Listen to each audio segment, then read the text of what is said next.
بسم اللہ الرحمن الرحیم نحمده ونصلی ونسلم علی رسولہ الکریم اما بعد۔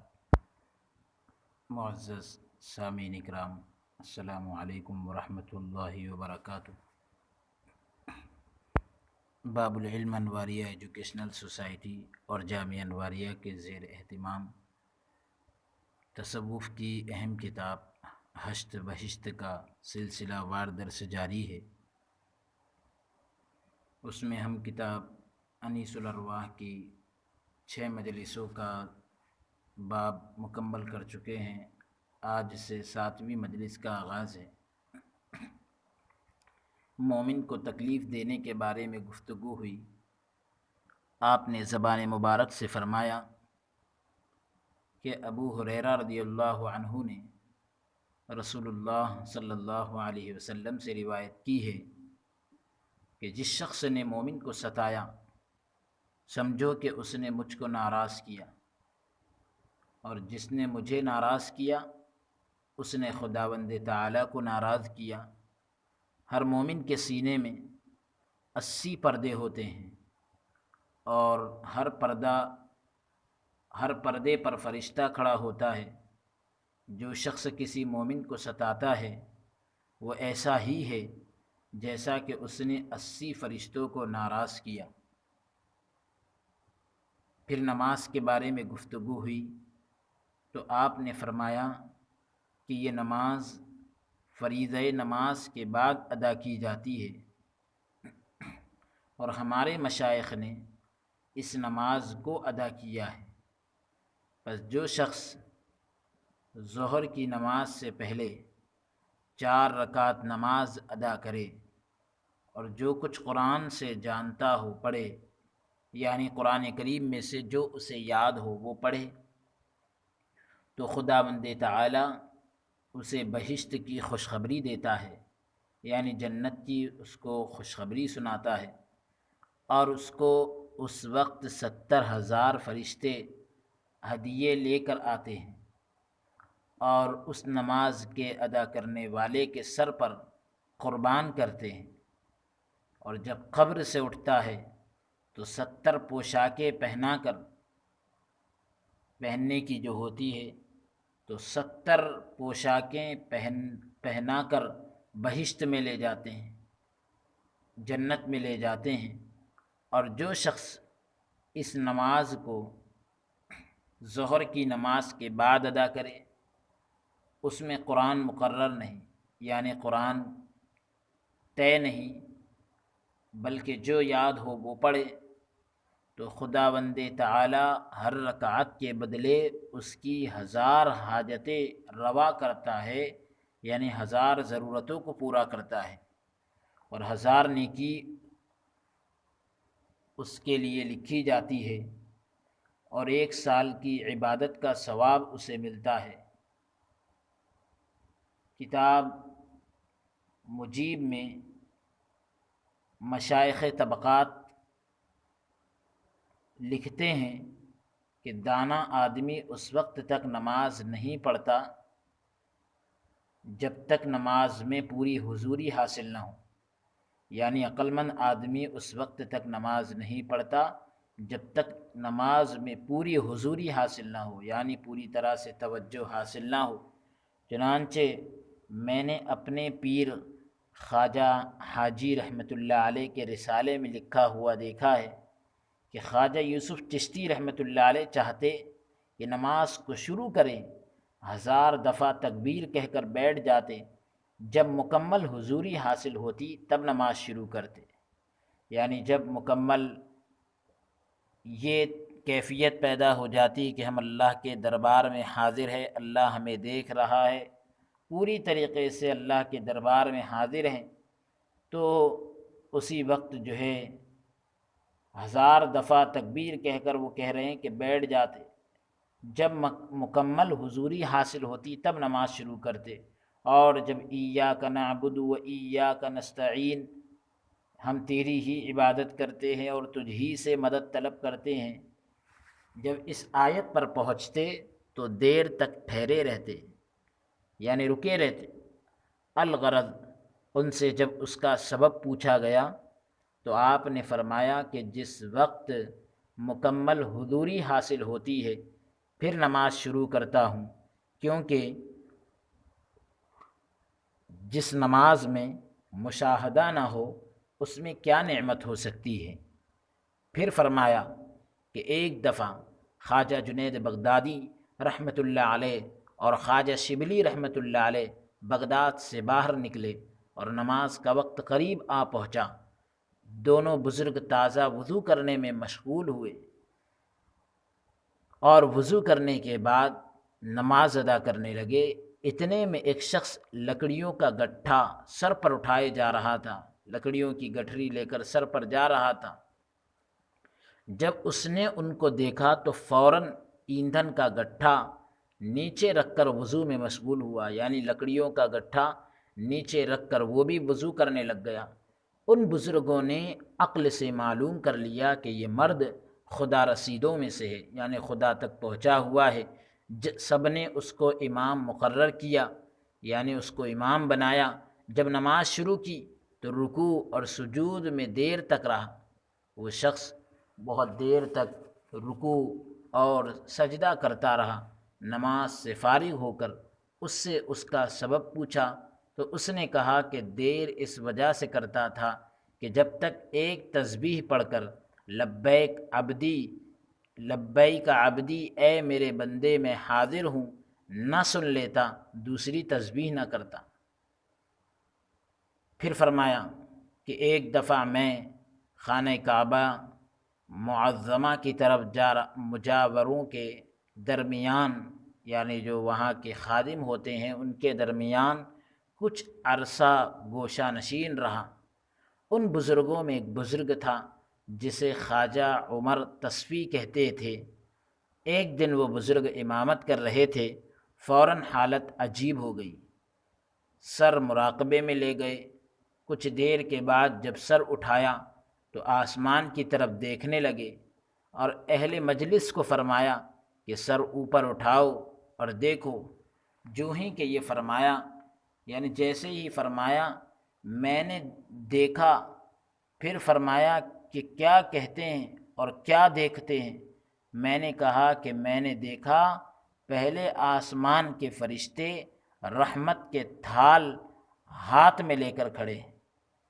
فرشتے جو ہے رحمت کی تھالیوں کو ہاتھوں میں لے کر کھڑے ہیں اور ہونٹوں میں کچھ کہہ رہے ہیں۔ انہوں نے فرمایا جانتے ہو یہ کیا کہتے ہیں؟ میں نے کہا یہ کہتے ہیں کہ شیخ صاحب کی بندگی ہماری بندگی کی نسبت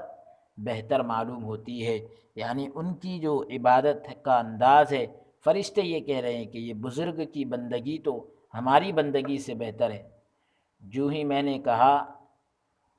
یہ کہا، یعنی جس وقت میں نے جیسے ہی یہ کہا اس نے سر اٹھایا اور مناجات کی، یعنی راز و نیاز کی باتیں کی، سرگوشی کی کہ اے خداوند، اللہ سے مناجات ہو رہی ہے، اے خداوند جو کچھ تیرے بندے سنتے ہیں اہل مجلس بھی اسے سنیں، یعنی مجلس والے بھی اسے سنیں۔ فوراً غیبی فرشتے نے آواز دی، اے عزیزو، یہ فرشتے جو لبوں کو ہلا رہے ہیں یہ کہتے ہیں کہ اے خداوند، خواجہ تصفی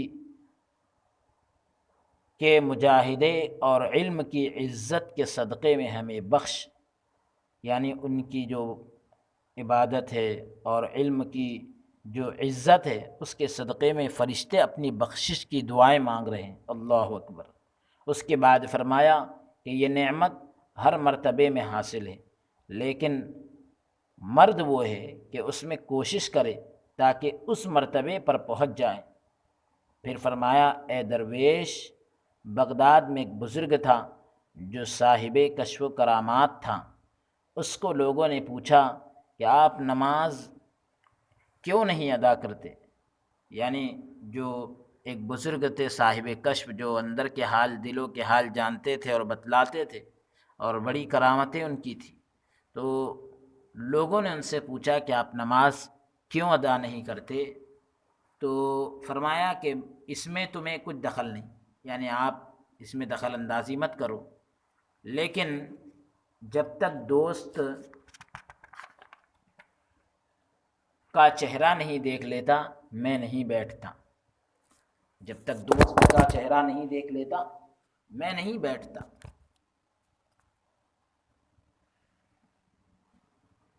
پھر فرمایا یہی سبب ہے کہ بعض مشائخ فرماتے ہیں کہ علم علم ہے جس کو عالم جانتے ہیں، اور زہد زہد ہے جس کو زاہد جانتے ہیں۔ یعنی علم کو علم والے ہی جانتے ہیں، اور زہد یعنی دنیا سے بے رغبتی کیا چیز ہے یہ وہی لوگ جانتے ہیں جو دنیا سے بے رغبت ہوتے ہیں۔ اور یہ بھید ہے، یعنی ایک راز ہے جس کو اہل معنی کے سوا اور کوئی نہیں جانتا۔ یعنی جو اہل معنی ہیں اور معنی اور مطلب کو جاننے والے لوگ ہیں، ان کے علاوہ اور کوئی نہیں جانتا۔ پھر فرمایا کہ جو شخص عصر کی نماز سے پہلے 4 رکعت نماز ادا کرے، ابو درداء نے فرمایا ہے کہ اس کو ہر رکعت کے بدلے بہشت میں یعنی جنت میں ایک محل ملتا ہے، اور ایسا ہے کہ گویا اس نے ساری عمر خداوند تعالیٰ کی عبادت میں بسر کی ہے۔ اور جو شخص مغرب اور عشاء کے درمیان 4 رکعت نماز ادا کرے وہ بہشت میں جاتا ہے یعنی جنت میں جاتا ہے، اور مصیبتوں سے امن میں ہوتا ہے یعنی مصیبتوں سے محفوظ ہوتا ہے۔ کون شخص؟ جو مغرب اور عشاء کے درمیان 4 رکعت پڑھتا ہے تو وہ مصیبتوں سے محفوظ رہتا ہے، اور ہر رکعت کے بدلے پیغمبری کا ثواب ملتا ہے۔ اور جو شخص عشاء کے بعد 4 رکعت نماز ادا کرے بغیر حساب کے بہشت میں جائے گا، بغیر حساب و کتاب کے جنت میں جائے گا، اور یہ نماز سوائے خدا کے دوست کے اور کوئی ادا نہیں کرتا۔ پھر فرمایا کہ جو شخص نماز زیادہ کرتا ہے وہ حساب میں بہت زیادہ رہتا ہے، اور جو بدی کرتا ہے نیکی زیادہ ہوتی ہے۔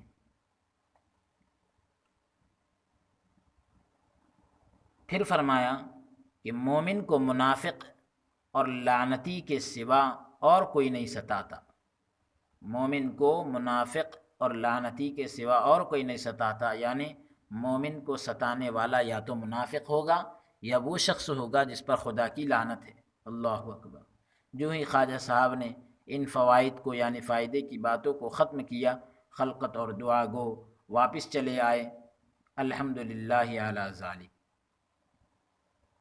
تو یہ 7ویں مجلس بھی ہماری الحمدللہ مکمل ہوئی۔ اب 8ویں مجلس کا ہم آغاز کر رہے ہیں، جس میں گالی دینے کا ذکر ہوا۔ تو آپ رحمۃ اللہ علیہ نے یعنی حضور خواجہ عثمان ہارونی رحمۃ اللہ علیہ نے زبان مبارک سے فرمایا کہ جو شخص مومن کو گالی دیتا ہے وہ گویا اپنی ماں اور لڑکی کے ساتھ زنا کرتا ہے، اور ایسے ہی کہ جیسے موسیٰ علیہ اور ایسے ہے کہ جیسے موسیٰ علیہ السلام کی لڑائی میں فرعون کی مدد کرنا۔ مومن کو گالی دینا ایسا ہے جیسے موسیٰ علیہ السلام کی لڑائی میں فرعون کی مدد کرنا۔ پھر فرمایا کہ جو شخص مومن کو گالی دیتا ہے اس کی دعا چند روز تک قبول نہیں ہوتی، اس کی دعائیں جو ہے چند دنوں تک قبول نہیں کی جاتی، اور اگر بغیر توبہ کے مر جائے تو گنہگار ٹھہرتا ہے، یعنی اسے گنہگار قرار دیا جاتا ہے۔ اور کھانے کا ذکر آیا، جب کھانا آیا تو آپ رحمۃ اللہ علیہ نے فرمایا کہ کھانا دسترخوان میں لاؤ تاکہ اس کے اوپر رکھ کر کھائیں۔ گو رسول خدا صلی اللہ علیہ وسلم نے دسترخوان پر طعام نہیں کھایا، لیکن دسترخوان پر رکھ کر کھانے کو منع بھی نہیں فرمایا۔ اگر کھا لے تو جائز ہے، لیکن آؤ سب مل کر کھائیں، یعنی کھانا دسترخوان پہ لاؤ تاکہ اس کے اوپر رکھ کر کھائیں۔ کہہ رہے ہیں کہ رسول اللہ صلی اللہ علیہ وسلم نے دسترخوان پر طعام نہیں کھایا، لیکن دسترخوان پر رکھ کر کھانے کو منع بھی نہیں فرمایا۔ اگر کھا لے تو جائز ہے، لیکن آؤ سب مل کر کھائیں، اور ایسا کرے جیسا کہ میرے بھائی عیسیٰ علیہ السلام نے کیا ہے۔ پھر فرمایا کہ حضرت عیسیٰ علیہ السلام کے دسترخوان کا رنگ سرخ تھا یعنی لال تھا، جو آسمان سے اترتا تھا، اور اس میں 7 روٹیاں اور 5 سیر نمک ہوتا تھا۔ پس جو شخص دسترخوان پر روٹی نمک کے ساتھ کھائے ہر لقمے کے ساتھ 100 نیکی لکھتے ہیں۔ عیسیٰ علیہ السلام کے دسترخوان کا رنگ لال تھا، آسمان سے وہ دسترخوان اترتا تھا، 7 روٹیاں اور 5 سیر نمک ہوتا تھا، یعنی روٹیوں کے ساتھ یعنی نمک کو جو ہے روٹی سے لگا کر کھاتے تھے۔ اسی طریقے سے جو شخص دسترخوان پر روٹی نمک کے ساتھ کھائے ہر لقمے کے ساتھ 100 نیکی لکھی جاتی ہے، اور 100 درجے بہشت میں زیادہ کرتے ہیں، یعنی جنت میں 100 درجے اس کے بلند ہوتے ہیں، اور بہشت میں حضرت موسیٰ علیہ السلام کے ہمراہ ہوتا ہے، یعنی حضرت موسیٰ علیہ السلام کے ساتھ ہوتا ہے۔ اور جو شخص سرخ دسترخوان پر نمک کے ساتھ روٹی کھاتا ہے اسے بہشت میں ایک شہر ملتا ہے، جنت میں ایک شہر اسے ملتا ہے، اور جب روٹی کھانے سے پہلے فارغ ہوتا ہے خداوند تعالیٰ اس کے تمام گناہ بخش دیتا ہے۔ تو اپنے دسترخوان پر ہم روٹی اور دیگر اشیاء تو رکھتے ہیں، ساتھ میں نمک بھی رکھیں تاکہ یہ فضیلتیں ہم کو مل جائیں۔ پھر فرمایا کہ خواجہ مودود حسن رحمۃ اللہ علیہ کی زبانی سنا ہے کہ جو شخص سرخ دسترخوان پر روٹی کھاتا ہے خداوند تعالیٰ اسے نظر رحمت سے دیکھتا ہے۔ پھر فرمایا کہ شمس العارفین، اور یہ نام ان کا رسول اللہ صلی اللہ علیہ وآلہ وسلم کے روضہ مبارک سے پڑا۔ پھر یہ اس طرح پر ہوا کہ جس روز وہ رسول اللہ صلی اللہ علیہ وآلہ وسلم کے روضہ مبارک پر پہنچا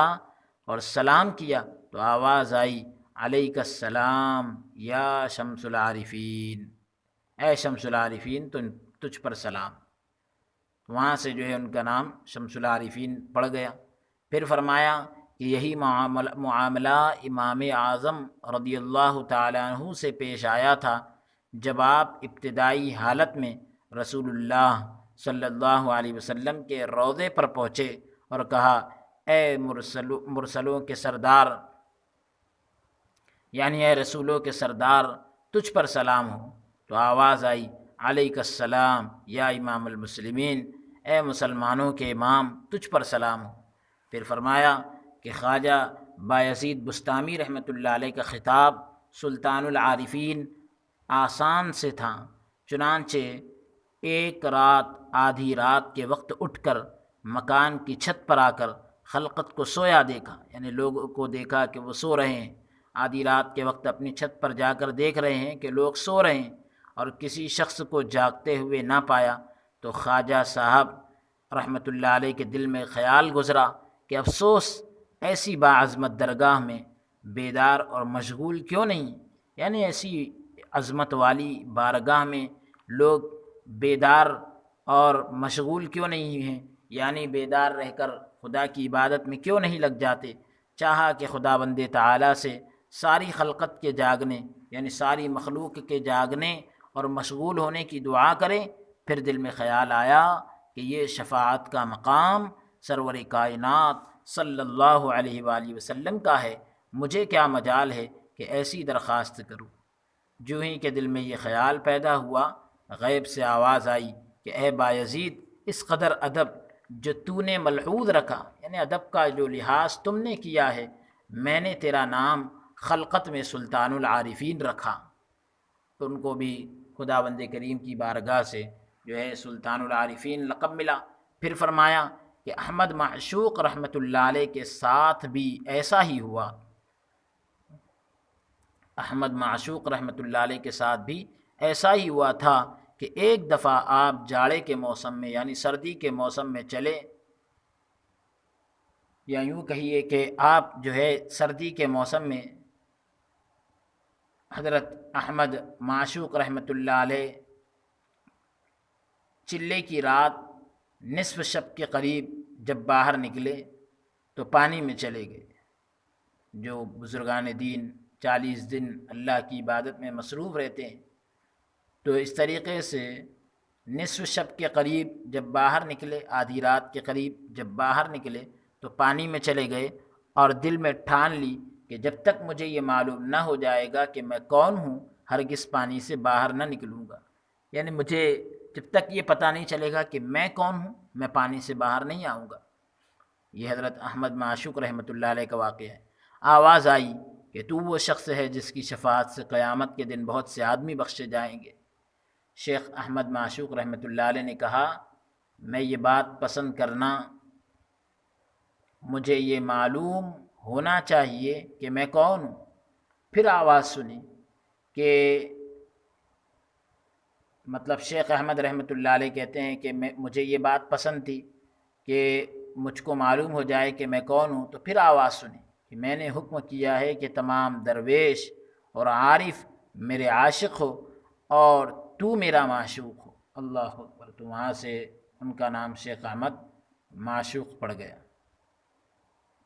پھر خواجہ صاحب رحمۃ اللہ علیہ وہاں سے باہر نکلے، جو شخص آپ کو ملتا السلام علیکم احمد معشوق کہتا۔ پھر فرمایا کہ شمس العارفین نماز ادا نہ کرتے تھے۔ جب لوگوں نے آپ سے اس کا سبب دریافت کیا، یعنی نماز ادا نہ کرنے کا سبب پوچھا، وجہ پوچھی، تو آپ نے فرمایا کہ بغیر سورہ فاتحہ کے نماز پڑھتا ہوں، نماز جو ہے بغیر سورہ فاتحہ کے پڑھتا ہوں۔ لوگوں نے کہا کہ یہ کیسی نماز ہے؟ پھر لوگوں نے التجا کی تو آپ نے فرمایا کہ سورہ فاتحہ تو پڑھتا ہوں لیکن ایاک نعبد و ایاک نستعین نہیں پڑھتا۔ لوگوں نے عرض کیا کہ آپ ضرور پڑھیں۔ اس کے بعد دیر تک گفتگو ہوتی رہی، بات چیت چلتی رہی۔ جب نماز کے لیے کھڑے ہوئے اور سورہ فاتحہ پڑھنی شروع کی تو جب ایاک نعبد و ایاک نستعین پر پہنچے تو آپ کے وجود مبارک کے ہر رونگٹے سے خون جاری ہو گیا۔ اللہ اکبر۔ پھر حاضرین کی طرف مخاطب ہو کر فرمایا، حاضرین کی طرف جو موجود تھے جو لوگ، ان کی طرف متوجہ ہو کر فرمایا کہ میرے لیے نماز درست نہیں۔ گو لوگ کہتے ہیں کہ میں نماز ادا کرتا ہوں۔ جب خواجہ صاحب ان فوائد کو ختم کر چکے، یعنی حضرت خواجہ عثمان ہارونی رحمۃ اللہ علیہ یہ فائدے کی باتیں مکمل کر چکے، تو یاد خدا میں مشغول ہوئے اور خلقت اور دعا گو واپس چلے آئے۔ الحمدللہ علی ذالک۔ اس طرح سے ہماری 8ویں مجلس کا بھی اختتام ہوا الحمدللہ۔ اب ہم نویں مجلس کا آغاز کرتے ہیں، اور ہماری نویں مجلس جو ہے روزی کمانے اور کام کرنے کے بارے میں، روزی کمانے اور کام کرنے کے بارے میں گفتگو ہوئی۔ تو آپ نے زبان مبارک سے فرمایا کہ ایک دفعہ رسول اللہ صلی اللہ علیہ وسلم بیٹھے ہوئے تھے، ایک شخص نے اٹھ کر پوچھا، اے رسول اللہ صلی اللہ علیہ وسلم، میرے پیشے کے بارے میں آپ کی کیا رائے ہے؟ ایک شخص نے اٹھ کر پوچھا، اے اللہ کے رسول صلی اللہ علیہ وسلم، میرے پیشے کے بارے میں آپ کی کیا رائے ہے؟ حضرت صلی اللہ علیہ وسلم نے فرمایا کہ تیرا پیشہ کیا ہے، یعنی تو کرتا کیا ہے؟ تو اس نے عرض کیا کہ درزی کا کام، میں درزی کا کام کرتا ہوں، سلائی کا کام کرتا ہوں، جس کو آپ ٹیلر کا کام بھی کہہ سکتے ہیں۔ آپ نے فرمایا کہ اگر تو راستی سے یہ کام کرے، یعنی صحیح طریقے سے یہ کام کرے تو بہت اچھا ہے۔ قیامت کے دن تو ادریس پیغمبر کے ہمراہ بہشت میں جائے گا۔ حضرت ادریس علیہ السلام جو اللہ کے پیغمبر ہیں، ان کے ساتھ جنت میں جائے گا۔ پھر ایک اور آدمی نے اٹھ کر عرض کی کہ اے رسول اللہ صلی اللہ علیہ وسلم، میرے پیشے کی نسبت آپ کی کیا رائے ہے، یعنی میرے کام کاج کے بارے میں آپ کیا کہتے ہیں؟ حضرت صلی اللہ علیہ وسلم نے فرمایا کہ تو کیا کام کرتا ہے؟ اس نے عرض کی کہ کھیتی باڑی۔ جناب نے فرمایا، پیارے آقا صلی اللہ علیہ وسلم نے فرمایا، یہ بہت اچھا کام ہے، اس واسطے کہ یہ کام حضرت ابراہیم علیہ السلام کا تھا۔ یہ مبارک اور فائدہ مند کام ہے، یعنی بڑا برکت والا اور فائدے کا کام ہے۔ خدا بند تعالی حضرت ابراہیم علیہ السلام کی دعا سے تجھے برکت دے گا، اور قیامت کے دن بہشت میں تو، یعنی جنت میں تو حضرت آدم علیہ السلام، حضرت ابراہیم علیہ السلام کے نزدیک ہوگا۔ کاشتکاری کرنے والا، کھیتی باڑی کرنے والا تھا، تو اس سے کہا گیا کہ تو حضرت ابراہیم علیہ السلام کے نزدیک ہوگا۔ پھر ایک اور آدمی نے اٹھ کر عرض کی کہ اے رسول اللہ صلی اللہ علیہ وسلم، میرے آپ کی رائے میں میرا پیشہ کیسا ہے؟ حضرت صلی اللہ علیہ وسلم نے فرمایا کہ تو کیا کام کرتا ہے؟ اس نے عرض کی کہ میرا کام تعلیم ہے، یعنی لوگوں کو کچھ باتیں سکھانا ہے۔ آپ نے فرمایا کہ تیرے کام کو خداوند تعالی بہت ہی اچھا جانتا ہے۔ اگر تو خلقت کو نصیحت کرے گا، مخلوق کو نصیحت کرے گا، تو قیامت کے دن حضرت خضر علیہ السلام کا ثواب تجھے ملے گا، یعنی حضرت خضر علیہ السلام کو جتنا ثواب ملتا ہے اتنا ہی ثواب تجھے بھی ملے گا۔ اور اگر تو عدل کرے گا، انصاف کرے گا، عدل کا مطلب انصاف، تو اگر تو عدل کرے گا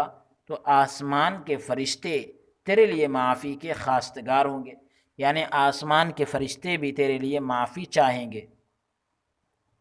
پھر ایک اور آدمی نے اٹھ کر عرض کی کہ اے نبی اللہ صلی اللہ علیہ وسلم، اے اللہ کے نبی صلی اللہ علیہ وسلم، میرے پیشے کی نسبت آپ کیا فرماتے ہیں؟ میرے کام کاج کے بارے میں آپ کیا فرماتے ہیں؟ حضرت صلی اللہ علیہ وسلم نے فرمایا کہ تیرا پیشہ کیا ہے؟ اس نے عرض کی کہ سوداگری، یعنی سودا وغیرہ کرتا ہے۔ تو حضرت صلی اللہ علیہ وسلم نے فرمایا کہ اگر تو راستی سے یہ کام کرے گا، صحیح طریقے سے یہ کام کرے گا، ایمانداری سے یہ کام کرے گا، تو بہشت میں پیغمبری کا ہمراہی ہوگا، یعنی بہشت میں تجھے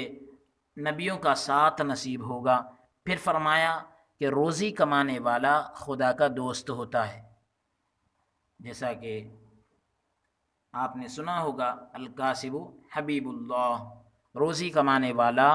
خدا کا دوست ہوتا ہے، لیکن اسے چاہیے کہ نماز ہر وقت ادا کرے اور شریعت کی حد سے قدم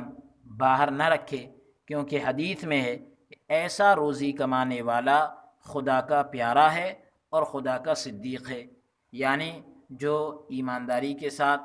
روزی کماتا ہے، نماز وقت پر ادا کرتا ہے، شریعت کی حد سے قدم باہر نہیں رکھتا ہے، تو ایسا کمانے والا خدا کو بھی پیارا ہے اور پھر خدا کا صدیق بھی ہے۔ پھر فرمایا کہ ابو درداء رضی اللہ تعالیٰ عنہ دکانداری کیا کرتے تھے، دکان وغیرہ چلاتے تھے۔ جب آخری زمانے میں آپ کو مسلمانی کی حقیقت معلوم ہوئی تو آپ نے دکانداری ترک کر دی، یعنی دکانداری کو جو ہے چھوڑ دیا۔ لوگوں نے کہا کہ آپ نے دکان کیوں چھوڑ دی؟ تو آپ نے فرمایا کہ جب مجھے معلوم ہوا کہ دکانداری کے ہمراہ مسلمانی ٹھیک طور پر نہیں رہتی، یعنی دکانداری کے ساتھ ساتھ آدمی اسلام کے احکامات پر صحیح طریقے سے نہیں چل سکتا، تو میں نے دکانداری چھوڑ دی۔ پھر فرمایا کہ روزی کمانے والا خدا کا صدیق ہوتا ہے، کیونکہ اس شخص کو خدا پر بھروسہ ہے، خدا پر بھروسہ ہے، اور اس شخص پر روزی کمانا کفر ہے، بشرطے کہ جس شخص کو بشرطے کہ جس وقت نماز کا وقت قریب ہو، یعنی روزی کمانا اس کے لیے کفر ہے کب؟ جب کہ نماز کا وقت قریب ہو، سب کام دھندے چھوڑ کر نماز ادا کرے، تو ایسا روزی کمانے والا صدیق ہے۔ یعنی دکانداری اور تجارت وغیرہ کے اندر آدمی عام طور پر جو ہے یاد الہی صحیح طور پر نہیں کر پاتا، خدا کے احکامات پر صحیح طور پر عمل نہیں کر پاتا، ایسے ہی دکانداری کیا کام کی؟ تو روزی کماتے ہوئے اگر کوئی آدمی نماز چھوڑتا ہے تو کہا جا رہا ہے کہ پھر یہ روزی کمانا جو ہے اس کفر ہے، مطلب یہ کہ کافروں کا عمل ہے کہ وہ تجارت کو زیادہ ترجیح دیتے ہیں، عبادت وغیرہ کا خیال نہیں کرتے۔ تو مومن تو وہ ہے جو سب کام دھندے چھوڑ کر نماز ادا کرے، یعنی کام دھندے چھوڑ کر نماز ادا کرے کا مطلب یہ کہ کام دھندا کرتے کرتے جب نماز کا وقت آ جائے تو اس کو چھوڑ چھاڑ کر نماز ادا کرے، ورنہ پھر جو ہے ایسا اگر آدمی نماز وغیرہ سے غافل ہو جاتا ہے تو ایسی روزی کوئی کام کی نہیں۔ حضرت خواجہ صاحب رحمۃ اللہ علیہ نے یعنی جیسے ہی خواجہ صاحب رحمۃ اللہ علیہ نے ان فوائد کو یعنی فائدے کی باتوں کو ختم کیا، خلقت اور دعا گو واپس چلے آئے، یعنی مخلوق جو ہے وہاں سے چلے گئے، الحمدللہ علی ذالک۔ اب نئی 10ویں مجلس کا ہم آغاز کر رہے ہیں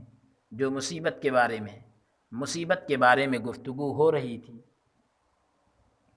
آپ نے فرمایا کہ عبداللہ انصاری رضی اللہ عنہ نے پیغمبر صلی اللہ علیہ وآلہ وسلم سے روایت کی ہے کہ جو شخص مصیبت میں آہ وزاری کرتا ہے، جو شخص مصیبت میں آہ وزاری کرتا ہے یعنی گریہ وزاری کرتا ہے، تو خدا اس پر لعنت کرتا ہے، یعنی مصیبت میں واویلا کرتا ہے، چیخ و پکار کرتا ہے، اس کو جا کر کہتا رہتا ہے، تو خدا اس پر لعنت کرتا ہے۔ پھر فرمایا کہ مشائخ طبقات نے کہا ہے، یعنی مشائخوں کی جماعت نے کہا ہے کہ مصیبت میں آہ وزاری کرنا کفر ہے، یعنی مصیبت کو آدمی جو ہے صرف اللہ کے سامنے رکھے، لوگوں کے سامنے آدمی جو ہے اس کا واویلا نہ کرے، اور جو شخص کہ ایسا کرتا ہے اس کا نام منافق مومنوں میں لکھتے ہیں، اور ایسے شخص پر خدا کی لعنت ہوتی ہے جو مصیبت کے وقت شور کرے۔ پھر فرمایا کہ مشائخ طبقات نے کہا ہے، یعنی مشائخوں کی جماعت نے کہا ہے کہ جو شخص مصیبت کے وقت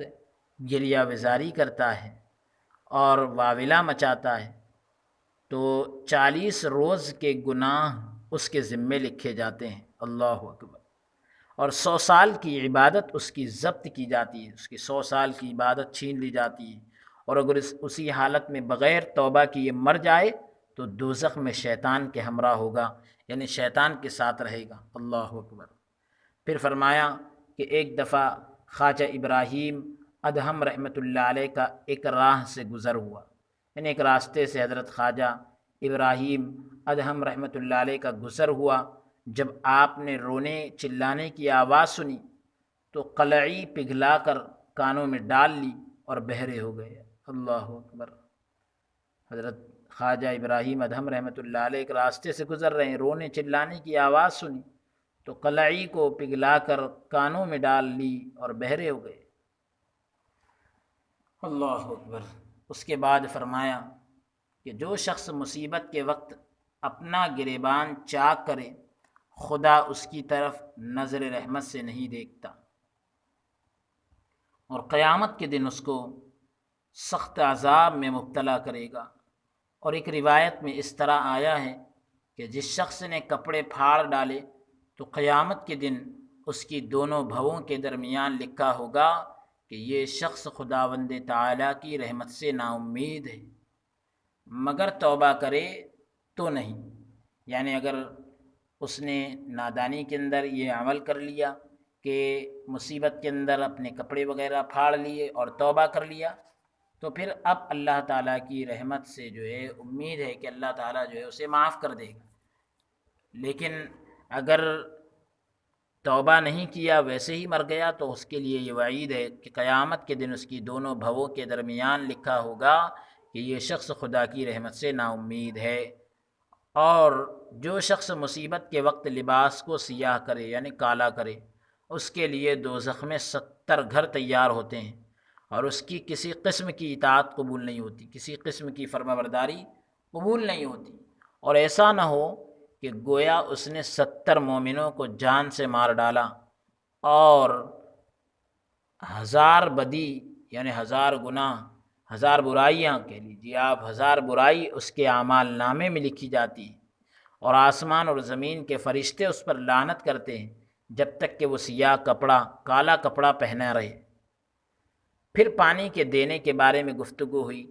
تو آپ نے زبان مبارک سے فرمایا، حضرت خواجہ عثمان ہارونی رحمۃ اللہ علیہ فرماتے ہیں کہ جس وقت کوئی آدمی پیاسے کو پانی دیتا ہے اسی گھڑی اسی وقت اس کے تمام گناہ بخشے جاتے ہیں،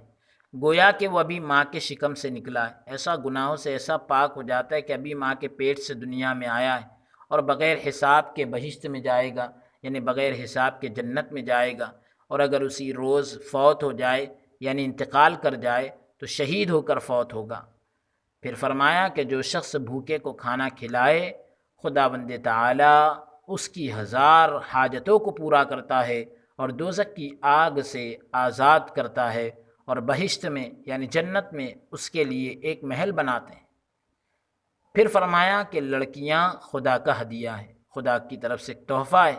بس جو شخص ان کو خوش رکھتا ہے خدا اور رسول اللہ صلی اللہ علیہ وآلہ وسلم اس سے خوش ہوتے ہیں۔ جو لڑکیوں کو خوش رکھتا ہے اللہ اور اس کے رسول صلی اللہ علیہ وسلم اس آدمی سے خوش ہوتے ہیں۔ اور جس شخص کو خداوند تعالی لڑکیاں عنایت کرے خدا اس سے خوش ہوتا ہے، اللہ تبارک و تعالی اس سے خوش ہوتا ہے جسے لڑکیاں دی جاتی ہیں۔ اور جو شخص لڑکیوں کے پیدا ہونے پر خوشی کرے تو یہ خوشی کرنا خانہ کعبہ کی 70 زیارت کرنے سے بھی زیادہ فضیلت والی ہے۔ اور جو والدین اپنی لڑکیوں پر رحم کرتے ہیں خدا ان پر رحم کرتا ہے۔ پھر فرمایا کہ میں نے آثار اولیاء میں لکھا دیکھا ہے کہ رسول اللہ صلی اللہ علیہ وآلہ وسلم نے فرمایا کہ جس شخص کے ہاں ایک لڑکی ہوگی، یعنی جس شخص کے گھر ایک لڑکی پیدا ہوگی، قیامت کے دن اس کے اور دوزخ کے درمیان 500 سال کی راہ کا فرق ہوگا۔ 500 سال کے درمیان 500 سال کی مسافت کی دوری ہو جائے گی، یا یوں کہہ لیجئے 500 سال کی راہ کا یعنی 500 سال کے راستے کا فرق ہو جائے گا اس کے اور دوزخ کے درمیان، یعنی اسے دوزخ سے کوسوں دور کر دیا جائے گا، یہ مطلب ہے۔ پھر فرمایا کہ اولیاء اللہ اور انبیاء کرام لڑکیوں کو بنسبت لڑکوں کے زیادہ پیار کرتے تھے، لڑکوں کے مقابل میں لڑکیوں سے زیادہ پیار کرتے تھے۔ کون؟ انبیاء کرام اور اولیاء کرام۔ پھر فرمایا کہ خواجہ رحمۃ اللہ علیہ، خواجہ سری سقطی رحمۃ اللہ علیہ کی ایک لڑکی تھی جس کو وہ بہت پیار کرتے تھے۔ چنانچہ ایک دفعہ خواجہ صاحب رحمۃ اللہ علیہ کو نئے کوزے اور ٹھنڈے پانی کی خواہش پیدا ہوئی، یعنی انہوں نے یہ چاہا کہ ٹھنڈے پانی کی طلب ان کے اندر پیدا ہوئی، تو جو ہی کہ آپ کی زبان مبارک سے، یعنی جیسے ہی آپ کی زبان مبارک سے نکلا کہ اگر سرد پانی اور نیا کوزہ ہو، زبان سے نکلا کہ کتنا اچھا ہوتا کہ ٹھنڈا پانی ہوتا، نیا کوزہ ہوتا، تو اس سے روزہ افطار کروں، بس زبان سے الفاظ نکلے۔ اور بزرگوار کی لڑکی نے سنا، یعنی حضرت سری سقطی رحمۃ اللہ علیہ کی لڑکی نے جب یہ سنا فوراً لا کر صاحب خانہ کے آگے رکھ دیا، فوراً جو ہے لا کر حضرت خواجہ سری سقطی رحمۃ اللہ علیہ کے آگے رکھ دیا۔ عصر کی نماز کا وقت تھا، خواجہ صاحب کو نیند آئی، مصلی پر سو گئے، تو کیا دیکھتے ہیں کہ گویا خداوند تعالی بہشت جیسے گھر میں اتر آیا ہے، یعنی جنت ایسی لگتی ہے جیسے ان کے گھر میں آ گئی، اور پوچھتا ہے کہ اے لڑکی، یعنی اللہ تبارک و تعالی جو ہے جنت جیسے گھر میں اتر کر آیا اور پوچھتا ہے اللہ تعالیٰ کہ اے لڑکی تو کس کی بیٹی ہے؟ تو اس نے کہا کہ میں اس شخص کی بیٹی ہوں جس نے نئے کوزے میں سرد پانی پیا، یعنی نئے کوزے میں ٹھنڈا پانی پیا، میں اس کی بیٹی ہوں۔ جو ہی کہ ہاتھ پر ہاتھ مارا، یعنی جیسے ہی ہاتھ پر ہاتھ مارا کوزہ ٹوٹ گیا، تو وہ جو پانی پینے کا برتن تھا وہ ٹوٹ گیا۔ اس نے نعرہ مار کر کہا اے سری، نئے کوزے میں پانی نہیں پینا چاہیے، جو اس قدر دنیاوی لگاؤ رکھتے ہیں وہ ہرگز ایسے مرتبے پر نہیں پہنچ سکتے۔ جو ہی کہ خواجہ صاحب نے ان فوائد کو ختم کیا، یعنی فائدے کی باتوں کو ختم کیا، یاد الہی میں مشغول ہو گئے اور خلقت اور دعا گو واپس چلے آئے۔ الحمدللہ علی ذالک، ہماری 10ویں مجلس بھی الحمدللہ اللہ رب العزت کے فضل سے مکمل ہوئی۔ اب ہم 11ویں مجلس کا آغاز کرتے ہیں۔ جانوروں کو مار ڈالنے کے بارے میں گفتگو شروع ہوئی۔ آپ رحمۃ اللہ علیہ نے زبان مبارک سے فرمایا کہ عبداللہ بن مسعود رضی اللہ تعالیٰ عنہ رسول اللہ صلی اللہ علیہ وآلہ وسلم سے روایت کرتے ہیں، روایت فرماتے ہیں کہ جو شخص 40 گائے ذبح کرتا ہے اس کے ذمے ایک خون کبیرہ لکھا جاتا ہے، یعنی جانوروں کو ایسے ہی اگر کوئی کاٹ دیتا ہے تو اس کے ذمے ایک خون کبیرہ لکھا جاتا ہے، اور جو جانور نفس کی خواہش کے واسطے ذبح کیا جاتا ہے وہ ایسا ہے گویا کہ اس نے خانہ کعبہ کے ویران کرنے میں مدد کی ہے۔ اللہ اکبر۔ تو یہ جو 40 گائے ذبح کرنے کے اندر کی بھی جو بات آئی ہے اور اس میں گناہ کبیرہ کی بھی جو بات لکھی، تو وہ نفس کی خواہش کی خاطر ذبح کیے جانے والے جانور ہیں۔ ہاں، اگر اللہ کو راضی کرنے کے لیے قربانی وغیرہ کے موقع پر اور دیگر مواقع پر اگر اس نے ذبح کیا ہے تو پھر اس کے اندر یہ گناہ نہیں ہے۔ اور اگر کوئی نفس کی خواہش کی خاطر جانور ذبح کرتا ہے تو وہ ایسا ہے کہ اس نے خانہ کعبہ کے ویران کرنے میں مدد کی ہے، مگر اس جگہ کہ جہاں بسمل کرنا جائز ہے، یعنی بسم اللہ اللہ اکبر کہہ کر جہاں ذبح کرنا جائز ہے وہاں یہ حکم نہیں چلے گا، یا وہاں پر یہ حکم نہیں رہے گا۔ پھر فرمایا کہ میں نے خواجہ حاجی رحمۃ اللہ علیہ کی زبانی سنا ہے کہ اے درویش، خواجہ عبداللہ مبارک فرمایا کرتے تھے کہ میری 70 سال کی عمر ہے، میں نے اس میں کبھی جانور کو ذبح نہیں کیا۔ یعنی وہ احتیاط اتنا کرتے تھے، اللہ رب العزت سے ڈرتے تھے کہ ان کو ایسا لگتا تھا کہ کہیں ایسا نہ ہو کہ نفس کی خواہش کی خاطر جانور ذبح ہو جائے اور ہمارے لیے اتنا بڑا عذاب ہمارے لیے لکھ دیا جائے۔ پھر فرمایا کہ رسول اللہ صلی اللہ علیہ وآلہ وسلم نے فرمایا ہے کہ جو شخص کسی جانور کو آگ میں پھینکتا ہے یا بے رحمی سے مار ڈالتا ہے تو اس کا کفارہ یہ ہے کہ غلام آزاد کرے یا 60 مسکینوں کو کھانا کھلائے یا متواتر 2 مہینے لگاتار روزے رکھے، یعنی 2 مہینے مسلسل روزے رکھے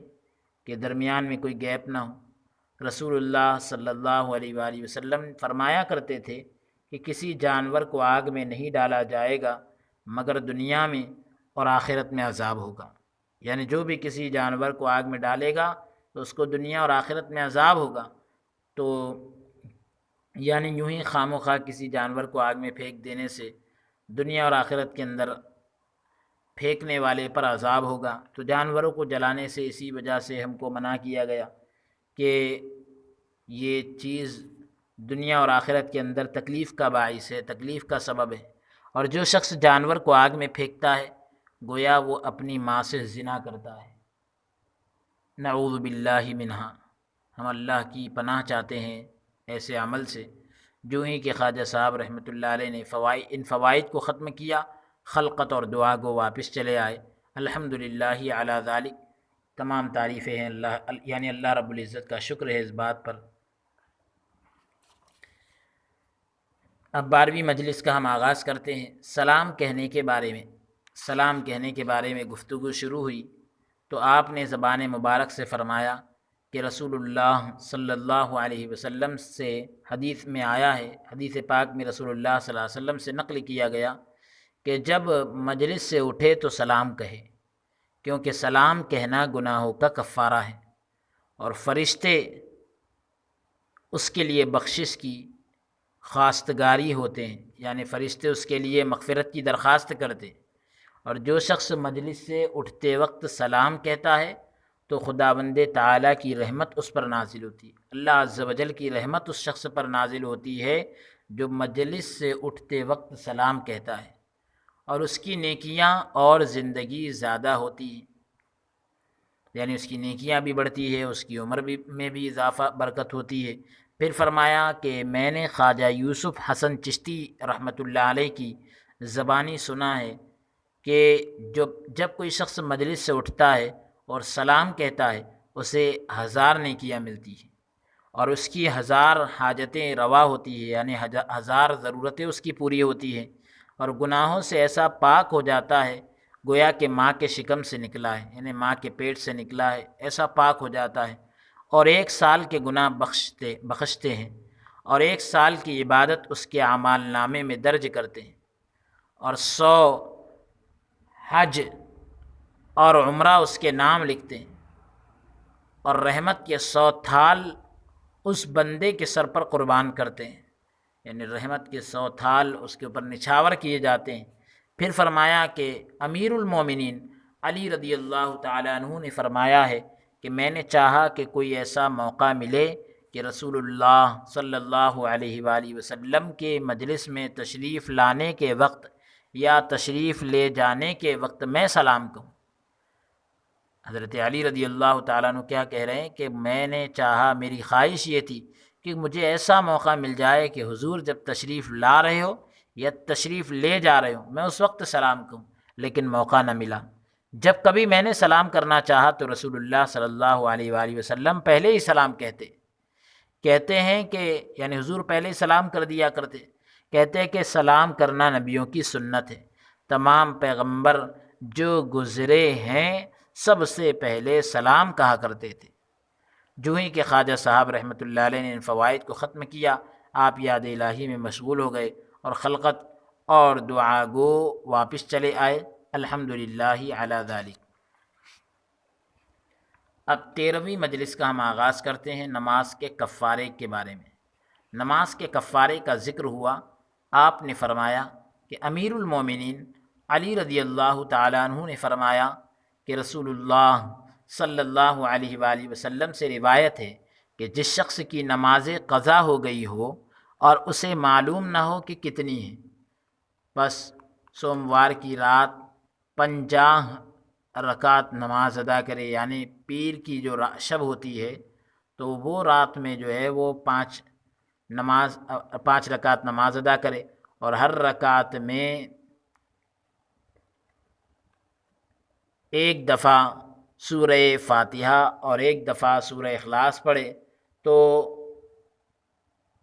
خدا بند تعالیٰ اس کی گزشتہ نمازوں کا کفارہ کرتا ہے، یعنی پچھلی نمازوں کا کفارہ کرتا ہے، خواہ اس نے 100 سال بھی نمازیں ادا نہ کی ہوں۔ اس کے بعد رات کو قیام کرنے کے بارے میں گفتگو ہوئی، آپ نے فرمایا کہ رسول اللہ صلی اللہ علیہ وآلہ وسلم نے فرمایا ہے کہ جو شخص رات کو قیام کرے اور خلقت سوئی ہوئی ہو، یعنی مخلوق سوئی ہوئی ہو، تو خدا بند تعالی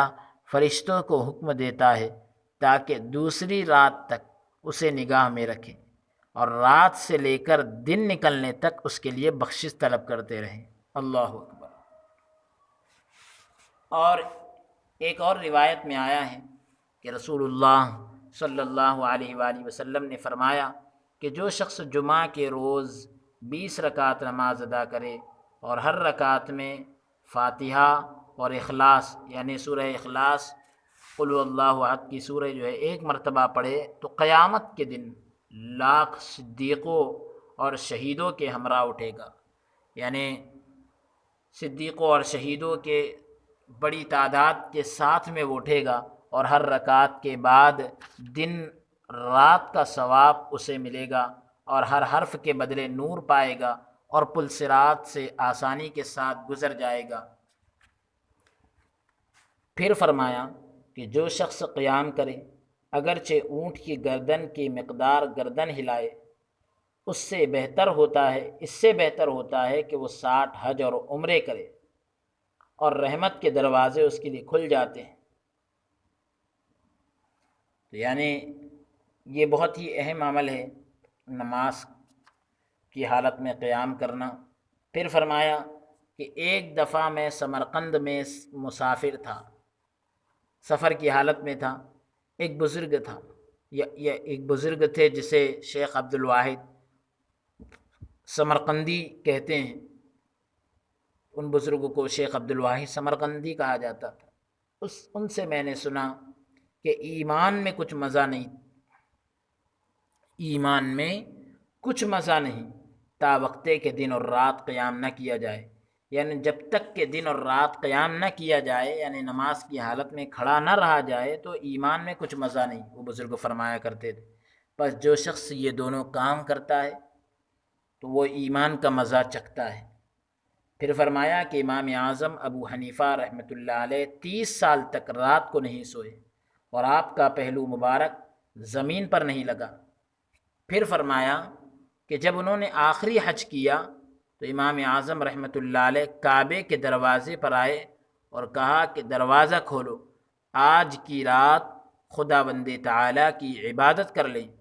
کون جانتا ہے کہ دوسری دفعہ مجھے حج کی قدرت حاصل ہو یا نہ ہو۔ دروازہ کھل گیا، امام اعظم رحمۃ اللہ علیہ اندر چلے گئے، خانہ کعبہ کے دو ستونوں کے درمیان نماز ادا کرنے کے لیے کھڑے ہوئے اور دائیں پاؤں کو بائیں پاؤں پر رکھ کر آدھا قرآن شریف پڑھ کر رکوع اور سجود پورا کر کے کہا، یعنی رکوع اور سجدہ پورا کر کے کہا، اے خداوند میں نے تیری اطاعت ایسی نہیں کی جیسا کہ اطاعت کا حق تھا۔ دو ستونوں کے درمیان کھڑے ہیں خانہ کعبہ کے اور نماز ادا کر رہے ہیں، دائیں پاؤں کو بائیں پاؤں پر رکھ کر آدھا قرآن شریف پڑھ رہے ہیں، اور پھر بھی کہہ رہے ہیں کہ جیسی تیری عبادت کا طاعت کا حق تھا ویسا حق ادا نہیں ہوا۔ اللہ اکبر۔ اور میں نے نہیں پہچانا تجھے جیسا کہ تیرے پہچاننے کا حق تھا۔ اللہ اکبر، یعنی تیری معرفت ہم کو ویسی حاصل نہیں ہوئی جیسا معرفت حاصل کرنے کا حق تھا۔ غیب سے آواز آئی کہ ابو حنیفہ تو نے پہچانا جیسا کہ پہچاننے کا حق تھا، اور میں نے تجھے اور ان لوگوں کو جو تیرے پیروں ہیں، یعنی تمہاری پیروی کرتے ہیں، اور وہ لوگ جو تیرے مذہب پر چلیں گے ان کو بخش دیا۔ پھر فرمایا کہ یوسف چشتی رحمۃ اللہ علیہ 40 سال تک نہ سوئے اور آپ کی پیٹھ مبارک زمین پر نہ لگی۔ پھر فرمایا کہ خواجہ احمد چشتی رحمۃ اللہ علیہ نے 30 سال تک رات کے وقت قیام کیا اور ہر رات ہر 2 رکعت میں 2 دفعہ قرآن مجید ختم کرتے ہیں۔ پھر فرمایا کہتے ہیں کہ اس نے خداوند تعالیٰ کو خواب میں دیکھا، اس کے بعد باقی عمر وہ نہیں سوئے، 70 سال اور جیتے رہے۔ جب آپ کے انتقال کا وقت قریب پہنچا تو ایک بزرگ نے آپ کو خواب میں دیکھ کر پوچھا، کیف حالک، آپ کی کیا حالت ہے، کس طرح آپ جاتے ہیں؟ آپ نے فرمایا کہ مردانہ طور پر جاتا ہوں۔ اے عزیزو، آج 70 سال کا عرصہ گزرا ہے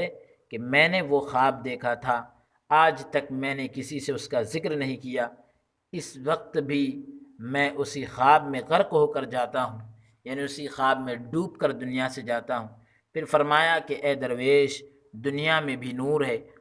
اور پلصراط میں بھی، اور بہشت میں بھی نور ہے، جنت میں بھی نور ہے۔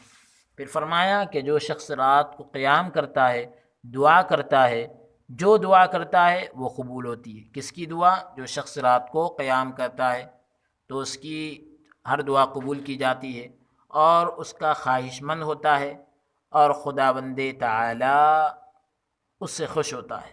یعنی جو بھی جس چیز کی خواہش ہوتی ہے وہ اس کی پوری کی جاتی ہے، اس کی جائز خواہش۔ پھر فرمایا کہ ایک دفعہ میں بخارا کی طرف سفر کر رہا تھا، ایک درویش کو میں نے دیکھا جو کہ از حد بزرگ تھا، یعنی بہت زیادہ بوڑھا تھا۔ میں کچھ مدت اس کی صحبت میں رہا، کسی رات کو میں نے نہ دیکھا کہ وہ قیام میں نہ گزارتے ہوں، یعنی حضرت خواجہ عثمان ہارونی رحمۃ اللہ علیہ فرما رہے کہ جب میں بخارا کی طرف سفر کر رہا تھا تو ایک درویش کو میں نے دیکھا جو کہ بہت زیادہ بوڑھے تھے، تو میں کچھ مدت تک، کچھ وقت تک، کچھ ٹائم تک ان کے ساتھ رہا، تو میں نے کسی رات کوئی ایسی رات نہیں دیکھی کہ وہ قیام میں نہ گزارتے ہو، یعنی ہر رات قیام میں گزارتے تھے۔ آخر سنا گیا کہ 40 سال سے اس درویش نے پہلو زمین پر نہیں رکھا۔ اللہ اکبر۔ جو ہی کہ خواجہ صاحب رحمۃ اللہ علیہ نے ان فوائد کو ختم کیا، آپ یاد الہی میں مشغول ہو گئے اور خلقت اور دعا کو واپس چلے آئے۔ الحمدللہ علی ذالک۔ 14ویں مجلس کا آغاز ہے۔ سورہ فاتحہ اور سورہ اخلاص کے بارے میں گفتگو شروع ہوئی۔ آپ نے زبان مبارک سے فرمایا کہ خواجہ یوسف حسن چشتی رحمۃ اللہ علیہ اپنے رسالے میں لکھتے ہیں کہ پیغمبر خدا صلی اللہ علیہ وسلم سے حدیث ہے کہ جو شخص سوتے وقت سورہ فاتحہ اور سورہ اخلاص پڑھتا ہے وہ قیامت کے دن امینوں سے ہوگا، اور پیغمبروں کے بعد سب سے پہلے وہ بہشت میں یعنی جنت میں جائے گا، اور بہشت میں جاتے وقت حضرت عیسیٰ علیہ السلام کے نزدیک ہوگا، حضرت عیسیٰ علیہ السلام کے قریب ہوگا۔ پھر فرمایا کہ خواجہ محمد عرشی سے نقل ہے کہ جو شخص سوتے وقت 1 دفعہ سورہ فاتحہ اور 3 دفعہ سورہ اخلاص پڑھتا ہے، 1 مرتبہ سورہ فاتحہ اور 3 مرتبہ سورہ اخلاص پڑھتا ہے وہ گناہوں سے ایسا پاک ہو جاتا ہے گویا کہ ماں کے شکم سے پیدا ہوا، ماں کے پیٹ سے ابھی پیدا ہوا ہے، ایسا پاک ہو جاتا ہے۔ پھر فرمایا کہ حدیقہ کتاب کا نام ہے، اس میں لکھا ہے میں نے دیکھا ہے کہ ابو ہریرہ رضی اللہ تعالی عنہ اور ابن عمر رضی اللہ عنہ انہوں نے فرمایا کہ جو شخص سوتے وقت قل یا ایھا الکافرون پڑھے 1000 آدمی بہشت میں اس کی گواہی دیں گے۔ سورہ قل یا ایھا الکافرون اگر کوئی پڑھتا ہے 1000 آدمی جنت میں اس کی گواہی دیں گے۔ کس کی؟ جو سوتے وقت سورہ قل یا جو سوتے وقت جو ہے قل یا ایھا الکافرون کی سورہ پڑھتا ہے۔ پھر فرمایا ایک دفعہ میں بدخشاں میں اپنے پیر حاجی رحمۃ اللہ علیہ کی خدمت میں حاضر تھا۔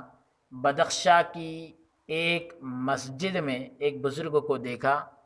کہ اس کو خواجہ محمد بدخشانی کہتے تھے، اور جو یاد الہی میں ازہد یعنی بہت زیادہ مشغول تھا۔ اس سے میں نے سنا کہ جو شخص سورج نکلتے وقت 2 رکعت نماز ادا کرے یا 4 رکعت تو حج اور عمرے کا ثواب فرشتے اس کے نام اعمال میں اس کے اعمال نامے کے اندر لکھتے ہیں۔ اور حدیث میں آیا ہے کہ جو شخص سورج نکلتے وقت 2 یا 4 رکعت نماز ادا کرتا ہے اس سے بہت افضل ہوتا ہے جو کہ دنیا کا تمام مال صدقہ کرے۔ ایک آدمی جو دنیا کا تمام مال صدقہ کرے اس سے بہتر اس آدمی کو کہا گیا جو سورج نکلتے وقت 2 یا 4 رکعت نماز ادا کرتا ہے، یعنی اشراق کی نماز ہے۔ جو ہی کہ خواجہ صاحب نے ان فوائد کو یعنی فائدے کی باتوں کو ختم کیا، یاد الہی میں مشغول ہو گئے اور دعا گو واپس چلا آیا۔ الحمدللہ علی ذالک 15ویں مجلس کا آغاز ہے۔ بہشت اور اہل بہشت کے بارے میں یعنی جنت اور جنت والوں کے بارے میں گفتگو ہوئی۔ آپ نے زبان مبارک سے فرمایا کہ امام شغی رحمۃ اللہ علیہ کی تفسیر میں بہشت کے بیان میں لکھا ہوا دیکھا ہے، جنت کے بیان میں لکھا ہوا دیکھا ہے کہ رسول اللہ صلی اللہ علیہ وآلہ وسلم سے لوگوں نے عرض کیا کہ ہمیں اہل بہشت کی خوراک کی بابت آپ خبر دیں، یعنی جنت والوں کی جو خوراک ہوگی، روز کا کھانا جو ہوگا کیا ہوگا، تو اس کے بارے میں آپ بتلائیں۔ پیغمبر صلی اللہ علیہ وآلہ وسلم نے فرمایا کہ مجھے اسی خدا کی قسم ہے جس نے مجھے پیغمبر بنایا کہ مرد بہشت میں 100 مردوں کے ہمراہ کھانا کھائے گا، یعنی ایک آدمی جو ہے جنت میں 100 مردوں کے ساتھ کھانا کھائے گا اور اپنے اہل و عیال کے ہمراہ مل کر رہے گا، اپنے اہل و عیال کے ساتھ مل کر رہے گا۔ لوگوں نے عرض کی کہ اے رسول اللہ صلی اللہ علیہ وسلم اس کھانے سے قضائے حاجت بھی ہوگی، یعنی کیا اس کھانے کی وجہ سے پیشاب وغیرہ کی جو ہے حاجت بھی ہوگی یا نہیں؟ حضرت صلی اللہ علیہ وسلم نے فرمایا کہ ہاں ہوگی، اور اس سے پسینہ مشک سے بھی زیادہ خوشبودار نکلے گا، اور اس کے پیٹ میں کچھ بھی نہیں رہے گا۔ پھر فرمایا کہ بہشت میں ایسی زندگی ہوگی، جنت میں ایسی زندگی ہوگی جسے موت نہ ہوگی، اور جوانی ہوگی جو ہرگز بڑھاپے میں تبدیل نہ ہوگی، بڑھاپے میں نہیں بدلے گی جوانی، ہمیشہ آدمی جوان رہے گا جنت میں، اور ہمیشہ تازہ نعمت میں رہیں گے، اور ہر روز ان پر نعمتیں زیادہ ہوگی۔ اس کے بعد فرمایا کہ جو شخص ان نعمتوں کو حاصل کرنا چاہے تو جمعہ کے دن صبح کی نماز کے بعد 100 دفعہ یعنی 100 مرتبہ جمعہ کے دن صبح کی نماز کے بعد سورہ اخلاص پڑھے اور ہمیشہ پڑھے، اس پر نعمتیں زیادہ ہوتی ہیں۔ جنت کی نعمتوں کو اگر کوئی حاصل کرنا چاہتا ہے تو جمعہ کے دن صبح کی نماز کے بعد، فجر کی نماز کے بعد 100 مرتبہ سورہ اخلاص پڑھے اور ہمیشہ پڑھے تو اس پر نعمتیں زیادہ ہوتی ہے، نعمتوں میں اضافہ ہوتا ہے۔ اور رسول اللہ صلی اللہ علیہ وآلہ وسلم سے عرض کی کہ بہشت میں ماں باپ اور فرزند بھی ایک دوسرے سے ملیں گے، یعنی حضور علیہ الصلوۃ والسلام سے پوچھا گیا کہ کیا جنت میں ماں باپ اور فرزند یعنی اولاد بھی ایک دوسرے سے ملیں گے؟ حضرت صلی اللہ علیہ وآلہ وسلم نے فرمایا کہ خداوند تعالی فرماتا ہے جنات عدن يدخلونها ومن صلح من آبائهم وأزواجهم وذرياتهم والملائكة يدخلون عليهم من كل باب، یعنی جب ماں باپ اور فرزند ایک دوسرے کو ملنا چاہیں گے تو بہشتی گھوڑوں پر سوار ہو کر، یعنی جنتی گھوڑوں پر سوار ہو کر ان کے محلوں میں جائیں گے، یعنی ان کے رہنے کے مقامات پر جائیں گے۔ جو ہی کہ خواجہ صاحب نے ان فوائد کو ختم کیا، آپ یاد الہی میں مشغول ہو گئے اور خلقت اور دعا گو یعنی مخلوق اور خواجہ غریب نواز رحمۃ اللہ علیہ اپنا حال بیان کر رہے ہیں کہ ہم واپس چلے آئے، الحمدللہ علی ذالک۔ 16ویں مجلس کا اب ہم آغاز کر رہے ہیں۔ مسجد کے بارے میں گفتگو شروع ہوئی۔ آپ نے زبان مبارک سے فرمایا کہ حدیث میں ہے کہ جو شخص دایاں پاؤں مسجد میں رکھے اور کہے توکلت علی اللہ لا حول ولا قوت الا باللہ من الشیطان الرجیم، میں نے خدا پر بھروسہ کیا، نہیں قوت بازگشت مگر اللہ کے ساتھ شیطان لعنتی سے، یعنی میں گناہوں سے دور رہنے کی طاقت جو ہے یہ اللہ کی توفیق سے ہی ہوتی ہے، اللہ کی مدد سے ہی ہوتی ہے۔ اور اس کے بعد جو نماز پڑھے، خداوند تعالی حکم دیتا ہے کہ ہر رکعت کے بدلے 100 رکعت نماز کا ثواب لکھے، اور خداوند تعالی اس کے گناہوں کو بخش دیتا ہے، اور ہر قدم کے بدلے 1 درجہ بہشت میں اسے ملتا ہے، اور اس کے نام پر بہشت میں ایک محل تیار ہوتا ہے۔ پھر فرمایا کہ جو شخص مسجد میں جاتا ہے اور کہتا ہے من الشیطان الرجیم، تو شیطان کہتا ہے کہ تو نے یہ کلمہ کہہ کر میری کمر توڑ ڈالی ہے، بس اس کے اعمال نامے میں 1 سال کی عبادت کا ثواب لکھتے ہیں، اور جب باہر نکلتے وقت یہ کلمہ پڑھے تو اس کے جسم کے ہر بال کے بدلے خدا تعالی 100 نیکی عنایت فرماتا ہے، اور بہشت میں 100 درجے بڑھتے ہیں۔ پھر فرمایا کہ امام زید و بسی زندہ راستی رحمۃ اللہ علیہ نے اپنی کتاب میں لکھتے ہیں کہ جب مومن مسجد میں آتا ہے اور دایاں پاؤں مسجد میں رکھتا ہے تو اول سے آخر تک اس کے سارے گناہ گر جاتے ہیں، شروع سے آخر تک اس کے سارے گناہ جھڑ جاتے ہیں۔ جب باہر آتا ہے اور بایاں پاؤں رکھتا ہے تو فرشتے کہتے ہیں اے خداوند تعالی اسے نگاہ میں رکھ اور اس کی حاجت کو پورا کر، اور اس کا مقام ہمیشہ کے لیے بہشت میں بنا، ہمیشہ کے لیے جنت میں اس کا مقام بنا دے۔ پھر فرمایا کہ خواجہ محمد مرعشی رحمۃ اللہ علیہ کے رسالے میں نے لکھا دیکھا ہے کہ سفیان ثوری رحمۃ اللہ علیہ خانہ خدا میں اس طرح بے ادبوں کی طرح وارد ہوئے کہ جب انہوں نے بایاں پاؤں مسجد میں رکھا تو اس بے ادبی کی وجہ سے ان کا نام سور پڑ گیا۔ جو ہی کہ خواجہ صاحب رحمۃ اللہ علیہ نے ان فوائد کو ختم کیا، خلقت اور دعا گو واپس چلے آئے، الحمدللہ علی ذالک۔ تو یہ 16ویں مجلس مکمل ہوئی۔ 17ویں مجلس کا ہم آغاز کر رہے ہیں۔ دنیا اور مال کے جمع کرنے کے بارے میں گفتگو شروع ہوئی۔ آپ نے زبان مبارک سے فرمایا کہ مرد کو چاہیے کہ اس دنیا کی طرف نگاہ نہ کرے اور نزدیک نہ پھٹکے، اور جو کچھ اسے ملے خدا کی راہ میں خرچ کرے اور کچھ ذخیرہ نہ کرے، یعنی کچھ جمع نہ کرے۔ پھر فرمایا کہ میں نے خواجہ یوسف چشتی رحمۃ اللہ علیہ کی زبانی سنا ہے کہ مال کا شکریہ ادا کرنا صدقہ دینا ہے، اور سلام کا شکریہ الحمدللہ رب العالمین کہنا ہے، اور جو شخص الحمدللہ رب العالمین کہتا ہے اسلام کا شکریہ بجا لاتا ہے۔ اسلام کا شکریہ الحمدللہ رب العالمین کہنا ہے، اور جو شخص الحمدللہ رب العالمین کہتا ہے اسلام کا شکریہ بجا لاتا ہے، یعنی اسلام جو ملا ہے تو اس پر شکر کرنا، اور جو شخص زکوٰۃ اور صدقہ دیتا ہے وہ مال کا حق ادا کرتا ہے۔ پھر لڑکوں کی بری خو یعنی بری عادت کی بابت، بری عادت کے بارے میں ذکر ہوا، تو آپ نے فرمایا کہ رسول اللہ صلی اللہ علیہ وسلم نے فرمایا کہ جب لڑکے روتے ہیں تو لعنتی شیطان ان کے کان اینٹھتا ہے، لڑکے روتے ہیں تو مردود شیطان جو ہے ان کے کان کھینچتا ہے، تب وہ روتے ہیں۔ یعنی جب بچہ چھوٹا بچہ روتا ہے تو شیطان جو ہے لعنتی جو ہے ان کے کان کھینچتے ہیں، اسی وجہ سے وہ روتے ہیں۔ پس جو والدین اپنے بچوں کو مارتے ہیں ان کے نام گناہ لکھا جاتا ہے، کیونکہ وہ رو رہے ہیں تو شیطان کے کان اینٹھنے کی وجہ سے رو رہے، کان کھینچنے کی وجہ سے رو رہے، اور آدمی ان کو مار رہا ہے تو بے قصور بچوں کو مارنے والا وہ کہلائے گا،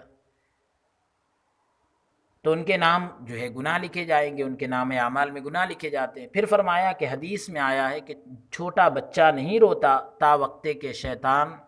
وقتے کہ اس کو شیطان نہ ستائے، جب تک کہ شیطان نہیں ستاتا چھوٹا بچہ نہیں روتا،